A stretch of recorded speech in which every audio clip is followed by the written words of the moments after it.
Hello student, welcome to my study channel শিক্ষা দিশারি। আজ আমরা পুষ্টিতে ক্যালসিয়াম সম্পর্কে জানব। তো ক্যালসিয়ামের যে গুরুত্ব, সেই গুরুত্বটা আমরা দেখে নেব একটু। দেখো, ক্যালসিয়াম কিন্তু আমাদের যে মিনারেলসগুলো আছে সেই মিনারেলসের মধ্যে অন্যতম একটি উপাদান। এই ক্যালসিয়ামের কাজটা একটু দেখে নিই আমরা। 1 নাম্বার দেখো, কঙ্কালতন্ত্র গঠনে ভূমিকা। কঙ্কালতন্ত্র গঠন, role in formation of skeletal structure. যখন আমরা ইংলিশ টার্মটা দেখব তখন আমরা খুব ভালো করে এটা বুঝতে পারবো। স্কেলিটাল স্ট্রাকচার, যেটাকে বলা হচ্ছে কঙ্কালতন্ত্র। আমাদের দেহে কঙ্কালতন্ত্র গঠনে ক্যালসিয়াম কিন্তু খুব বিশেষভাবে সাহায্য করে। এটি ফসফরাসের সাথে যুক্ত হয়ে অস্থি ও দাঁতের গঠনে অংশ নেয়। এটি মূলত অস্থির কাঠিন্য ও দৃঢ়তা বৃদ্ধিতে অংশ নেয়। ক্যালসিয়াম ও হাইড্রক্সি অ্যাপাটাইট কিছু পরিমাণ ক্যালসিয়াম কার্বনেট ও ক্যালসিয়াম ফসফেট রূপে অস্থিকোষের ধাত্রের মধ্যে জমা হয়। তাহলে ক্যালসিয়ামের ভূমিকাটা কি? আমাদের যে স্কেলিটাল স্ট্রাকচার গঠনে এটা ফসফরাসের সাথে যুক্ত হয় এবং দাঁত এবং যে অস্থি গঠন সেটাতে অংশ নেয়। এটা মূলত কি করছে, যে অস্থির যে কাঠিন্য এবং দৃঢ়তা বৃদ্ধিতে অংশ নিচ্ছে। আমাদের যে অস্থি সেটা তো সব যত বয়স হয়, বয়সের সাথে সাথে সেটা দুর্বল হয়ে যায়, ভঙ্গুর হয়ে যায়। তো যখন আমরা প্রথম থেকেই ছোট থেকেই ক্যালসিয়াম জাতীয় খাবার গ্রহণ করব, তখন কি হবে, আমাদের যে অস্থিগুলো সেটা কি হবে, কঠিন হবে, আরও মজবুত হবে এবং দৃঢ়তা বৃদ্ধি পাবে। তাই এখানে ক্যালসিয়ামটা হচ্ছে ক্যালসিয়াম কার্বনেট এবং ক্যালসিয়াম ফসফেট রূপে অস্থিকোষের ধাত্রের মধ্যে কিন্তু জমা হচ্ছে। নেক্সট পয়েন্ট দেখো, রক্ততঞ্চনে ক্যালসিয়ামের কি ভূমিকা। Role in blood coagulation. মানবদেহের কোনো অংশ কেটে গেলে ওই অংশ থেকে অবিরত রক্ত বের হতে থাকে, যদি না রক্ত তঞ্চিত হয়। রক্ততঞ্চনে ক্যালসিয়াম আয়ন গুরুত্বপূর্ণ ভূমিকা পালন করে। প্রকৃতপক্ষে রক্তের ক্যালসিয়াম আয়ন প্রথম্বিনের সঙ্গে যুক্ত হয়ে তাকে অনুচক্রিকার কোষ পর্দায় দৃঢ় সংলগ্ন হতে সাহায্য করে এবং সবশেষে তাকে থ্রোম্বিনে রূপান্তরিত করে। থ্রোম্বিন যে সূক্ষ্ম জালক সৃষ্টি করে, তাতে রক্তকণিকাগুলি ধরা পড়ে এবং ধীরে ধীরে জমাট বাঁধে। ক্যালসিয়াম রক্ততঞ্চনে যেভাবে কাজ করে সেটা কিন্তু একটা নিচে ছকের আকারে দেখানো হলো।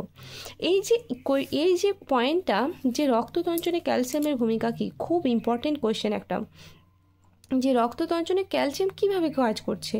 আমাদের যখন কোনো শরীরে কোনো জায়গা কেটে গেল, সেখান থেকে কী হবে, রক্ত বেরোতে শুরু করে। সেই রক্তটা একটা টাইমের পর কিন্তু বন্ধ হয়ে যায়। রক্তটা বন্ধ হয়ে যাচ্ছে মানে কি, রক্তটা তঞ্চিত হয়ে যাচ্ছে। কিন্তু যদি দেখা যেত যে রক্তটা সবসময় বেরিয়ে যেত, তাহলে কিন্তু রক্তটা তঞ্চিত যদি না হতো, তাহলে একটা টাইমের পর আমাদের দেহের সমস্ত ব্লাড কিন্তু এইভাবে বেরিয়ে যেত। তাহলে আমাদের দেহে ব্লাড শূন্য হয়ে যেত, তখন আমাদের কিন্তু মৃত্যু পর্যন্ত হতে পারত। কিন্তু সেরকম ঘটনা ঘটে না, আমাদের কিন্তু উল্টোটা ঘটছে। আমাদের রক্ত কিছুক্ষণ বেরোনোর পর একটা টাইমের পর সেটা কিন্তু বন্ধ হয়ে যাচ্ছে, সেটা তঞ্চিত হয়ে যাচ্ছে। তো এখানে ক্যালসিয়াম কি করছে, প্রথম্বিনের সাথে যুক্ত হয়ে তাকে অনুচক্রিকার কোষ পর্দায় দৃঢ় সংলগ্ন হতে সাহায্য করছে এবং সবশেষে তাকে থ্রোম্বিনে রূপান্তরিত করছে। এবং থ্রোম্বিন একটা সূক্ষ্ম জালকের মতো সৃষ্টি করছে এবং রক্তকণিকাগুলো সেই জালের মধ্যে গিয়ে ধরা পড়ছে।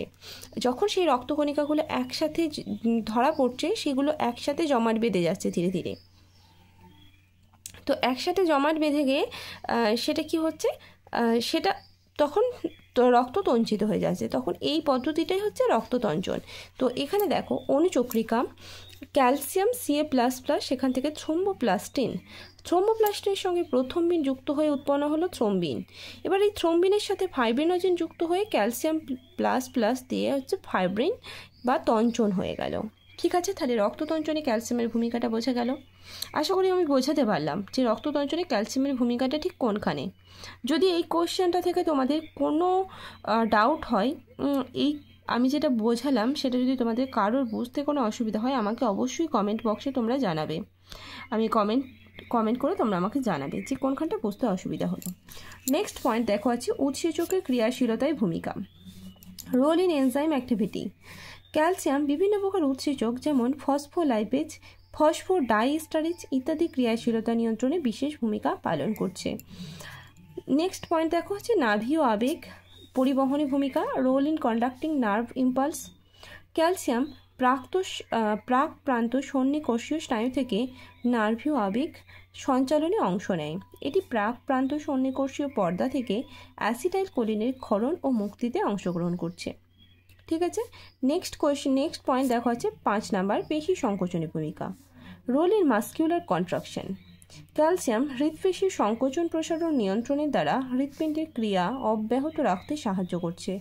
এছাড়া অস্থি ও মসৃণ পেশি সংকোচনেও সহায়তা করে। নেক্সট পয়েন্ট দেখা হচ্ছে কোষ পর্দার ভেদ্যতাতে ভূমিকা। Role in permeability of cell membrane. Calcium কোষ পর্দার জল ও আয়নের ভেদ্যতা হ্রাস ঘটায়, ফলে পরোক্ষভাবে জল এবং আয়নের সমতা বজায় থাকে। ঠিক আছে, এই পয়েন্টগুলো আমি এতটা এক্সপ্লেন করছি না, কারণ এগুলো খুব ইজি আছে। এটা তোমরা আশা করছি একবার লাইনটা আমি বললেই তোমরা বুঝতে পারছো।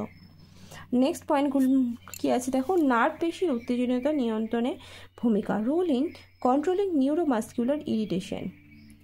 নার্ভ পেশির উত্তেজিতা হ্রাস করার জন্য ক্যালসিয়াম অপরিহার্য। রক্তে ক্যালসিয়ামের পরিমাণ কমে গেলে নার্ভীয় পেশি ঘটিত উত্তেজনা বাড়ে, ফলে কি হয়, হাইপোক্যালসিমিকটিটামি দেখা যায়। রোগীর হাত বা মুখ প্রভৃতি অংশ খিঁচুনি পরিলক্ষিত হয়। ঠিক আছে, এই যে টিটানিটা মনে রাখবে তোমরা। নেক্সট পয়েন্ট দেখো, হরমোন সক্রিয়তায় ভূমিকা। Role in hormonal activity. Calcium অগ্নাশয়ের আইলেটস অফ ল্যাঙ্গারহ্যান্সের বিটা কোষ থেকে ইনসুলিন হরমোন ক্ষরণে উদ্দীপনা যোগায়। এটি ভেসোপ্রেসিন এবং ক্যাটেকোলামিনের ক্রিয়াতে অংশগ্রহণ করে।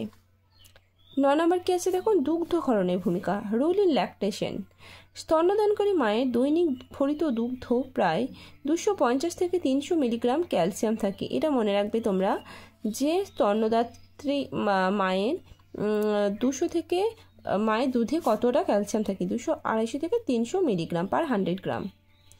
ক্যালসিয়াম আয়নের ঘাটতি হলে স্তন্যদানকারী মায়েদের অস্থি মধ্যস্থ ক্যালসিয়াম দুধের সঙ্গে অপসারিত হয় এবং অস্থি নরম হয়ে যায়।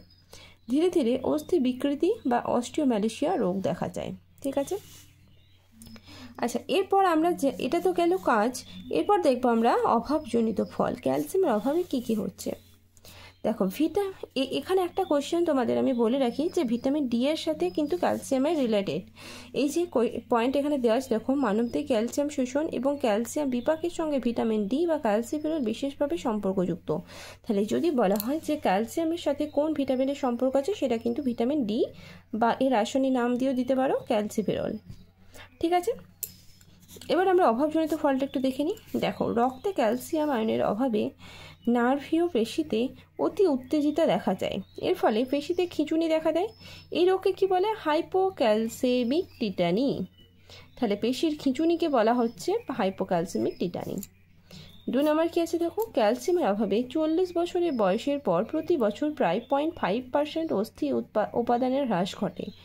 মাসিক বন্ধ হয়ে যাওয়া মহিলাদের ক্ষেত্রে অস্থি উপাদানের হ্রাস ঘটে প্রতি বছর 1% বা তার কিছু বেশি। তাই বয়স্ক মহিলাদের পিঠে যন্ত্রণা হয়, দেহের ওজন কমে যায়, দন্তপতন ঘটে এবং অস্টিওম্যালেশিয়া দেখা যায়।